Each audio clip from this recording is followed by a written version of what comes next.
ஆண்டாள் கண்ட கனவு நினைவான பாங்கு. ஆழ்வார்கள் 12 அவர்களில் பெண்ணாகப்பட்டவள் ஆண்டாள். ஆண்டாள் பாடிய பாமாலைகள் 2. ஒன்று திருப்பாவை, நாச்சியார் திருமொழி. அந்த திருப்பாவையில் அவள் பாவை நோன்பு நூற்று திருமாலையே கணவனாக அடைய வேண்டும் என்று உறுதி கொண்டவள். மானிடவர்க்கென்று பேச்சுப்படில் நான் வாழகில்லேன் என்று கூறியவள். அவ்வாறே கனவு கண்டு தன் திருமாலை அடைய வேண்டும் உறுதியாக இருந்தவள். அவருடைய தந்தையான பெரியாழ்வாரும் ஒரு நாள் இவ்வாறே ஆண்டாள் பெருமாளையே திருமணம் செய்து கொள்வதாக கனவு கொண்டிருந்தாள். அந்த கனவு தொடர்பாக ஆழ்வார் கண்ட கனவின் தொடர்ச்சியாக திருவரங்கத்தில் கைங்கரியம் செய்பவர்களுக்கும் ஆணையிட்டான் அரங்கன். அதன்படி திருவரங்கத்து கைங்கரிய பக்தர்கள் பகவானுடைய குடை, சாமரம், திரு ஆலவட்டம் முதலானவற்றோடும் ஸ்ரீவில்லிபுத்தூருக்கு சென்று நம்பெருமானி விண்ணப்பத்தை உகந்து கூறினர். ஆழ்வாரும் ஆச்சரியப்பட்டு அவர்களை இன்முகம் கூறி வரவேற்று உபசரித்தார்.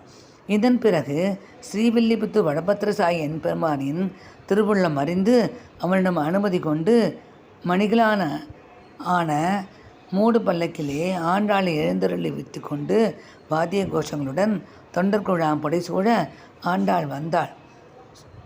சூடி கொடுத்த நாச்சியார் வந்தாள். சுரும்பார் குழற் கோதி வந்தாள். திருப்பாவை பாடிய செல்வி வந்தாள்.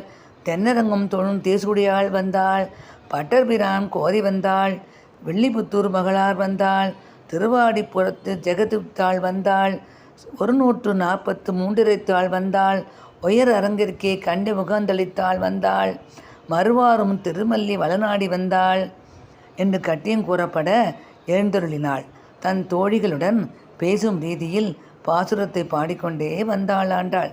கையில் பூமாலையும் வாயில் பாமாலையும் கொண்டு ஆனந்த பரவசம் கொண்டிருந்தாள். எதிரெதிராக ஒருவர் நின்று கொண்டு ஒருவர் கேள்வி கேட்பதும் மற்றொருவர் அதுக்கு பதில் சொல்வதும் பாசுரத்தை அமைத்து பாடிக்கொண்டே வந்தாள்.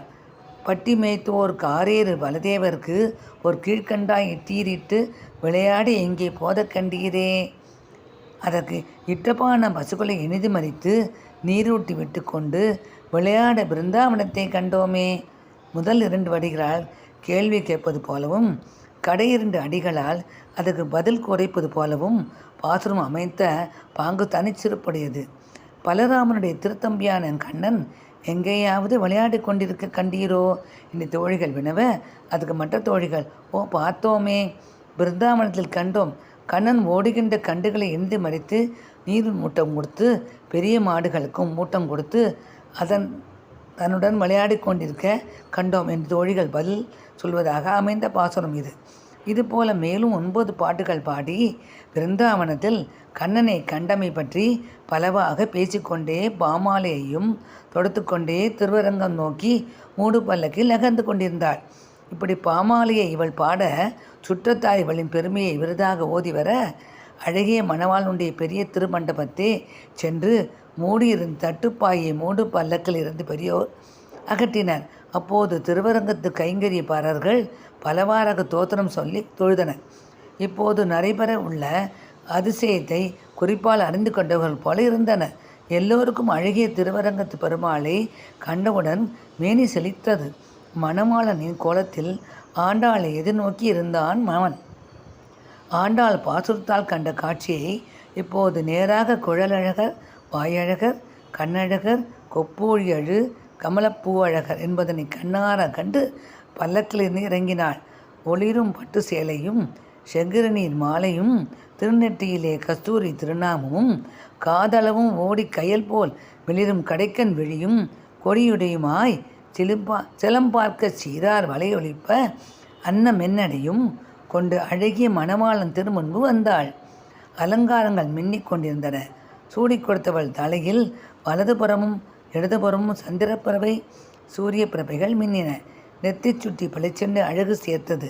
ஜடை குஞ்சம் வைத்து நீண்ட குண்டல் பண்ணப்பட்டிருந்தாள்.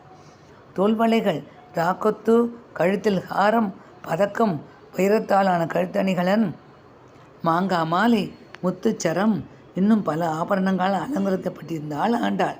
மூக்கில் வைர முக்குத்தி, புல்லாக்கு, காதுகளில் தோடு மின்ன, இடுப்பில் ஒட்டியானம், மேகலை விரல்களில் மோதிரங்கள் கங்கணங்கள் ஜொலிக்க, கால்களில் பாதரசம் கொலுசுகள் குலுங்க அன்னநடையாக ஆண்டாள் நடந்து வந்தாள். மாமழ வர்ண புடவையை உடுத்திய ஆண்டாள் அழகிய மணவாளன் திருமுன் சென்று உள்ளே புகுந்து கண்ணார கண்டு கேசவ நம்பியை கால் பிடிப்பாள் என்னும் பேறு பெற்று நாகத்தினை மீதேறி, இதற்கு வடமொழியில் பரியங்க வித்யை என பெயர், தீமுகத்து நாகனை மேல் சேரும் திருவரங்கனை சேர்த்து எப்போதும் திருவரங்கனின் திருவடிகளை வருடலாம் என்னும்படியாக உள்ளே சென்று மறைந்தாள். இதைக் கண்டு பெரியாழ்வாரும் பாண்டிய ராஜாவான வல்லபதேவனும் மேலும் உற்றார் உறவினர் தோழிமார் எல்லோரும் ஆச்சரியப்பட்டு கண்களில் நீர் மல்க ரங்கா ரங்கா என கூவினர். என்ன செய்வது என்று தெரியாது திகைத்தன. அப்போது திருவரங்கனும் ஆண்டாளும் கல்யாண கோலத்தில் காட்சி கொடுக்க பெரியாழ்வார் உட்பட அனைவரும் பக்தியில் திளைத்து தொழுதனர். பிறகு திருவங்கச் செல்வனார் பெரியாழ்வாரை நோக்கி திருவாயை மலர்ந்தருளினார். ஆழ்வீர், திருப்பார்கடல் அரசன் கடந்த காலத்தில் மகாலட்சுமி தமக்கருளி மாமனார் ஆனது போலவும், ஜனகராஜன் மைதிலியை கொடுத்து மாமனார் ஆனது போலவும் நீ நமக்கு ஆண்டாளை கொடுத்து எமக்கு மாமனார் ஆகிவிட்டீரே என்றான். இப்படியாக திருவரங்கன் முகந்து மாமனார் ஆகிய பெரியாழ்வாருக்கு திருமாலை திருப்பரியட்டம் சடகோபனும் சடாரி பிரசாதித்து வில்லிபுத்தூர் இறைவானுக்கே கைங்கரியம் செய்து கொண்டு வாழ்ந்து வருவீர் என்று கூறி விடை கொடுத்தருளினான். ஆண்டாள் திடீரென பட்டென்று எப்படி மறைந்திருக்கக்கூடிய என்று பல பேர் சந்தேகம் கொள்வர். ஒரு சூரியன் அருகில் வந்தால் இதுபோல் 10,000 மடங்கு உச்ச மின்போல் கொண்ட மின்சாரத்தை அனலாக கக்கினால் எந்த உடலும் உருகித்தான் போகும். மறைகளோ பகவானை கோடி சூரிய பிரகாசன் என்று வர்ணிக்கிறது. ஒரு சூரியனையே நம்மால் தாங்க முடியாது என்றால் கோடி சூரியன் வந்தால் என்னவாகும்? அவ்வாறாயின் பகவானோடு சேர்ந்தால் நாமும் நம் உடலும் மறைந்து அத்துடன் ஐக்கியமாவது தவிர வேறு வழியில்லை. இதனாலேயே பகவானிடம் சென்றவர்கள் மறைகின்றன என கொள்ள வேண்டும். ஒரு சூரியனையே காண இயலாமல் நம் கண்கள் கூசும்போது கோடி சூரிய பிரகாசனான எம்பெருமானை எவ்வாறு கண்ணால் காண இயலும்? அதனாலேயே நாம் பகவானை புறக்கண்ணால் காண இயலாது என்று பெரியோர்கள் சொல்லுவார்கள். நமக்கு அந்த அளவுக்கு பக்தி உயர்ந்து பகவானை கண்டே தீர்வது என்ற திடஞானம் வளர்த்தால் அப்போது பகவான் மனம் இறங்கி நம் பக்தியை மெச்சி அவனை காணும்படியான யோகியதையை நமக்கு அருளி அவனிடமுள்ள எல்லா பிரகாசத்தையும் நாம் காணுமாறு செய்வான். இப்படி ஆண்டாளும் திருவரங்கனும் கல்யாண கோலத்தில் காட்சி கொடுத்து பெரியாழ்வாருக்கு விடை கொடுத்து அனுப்பினர். பெரியாழ்வாரும் ஒருமுகன் தன்னை உடையேன், உலகம் நிறைந்த புகழால் திருமகள் போல வளர்த்தேன், செங்கன்மால் தான் கொண்டு போனான் என்று கண்ணீர் மல்க பாடிவிட்டு திரும்பினார். மீண்டும் ஸ்ரீவில்லிபுத்தூருக்கே வந்து முன்போலவே மலர்களை மாலையாக கட்டி வடபத்திர சாயிக்கு சமர்ப்பித்து 85 வருடங்கள் வாழ்ந்தார். நிறைவாக திருமாலிருஞ்சோலை திவ்ய தேசம் சென்று அங்கு அழகருக்கு பற்பல கைங்கரிகள் செய்து பரமபதம் அடைந்தார். ஸ்ரீமத்தியே விஷ்ணு சித்தாயை மனோநந்தன கேதவே நந்தநந்தன சுந்தரியை கோதாயை நித்தியமங்கலம். ஆண்டாள் திருவடிகளே சரணம்.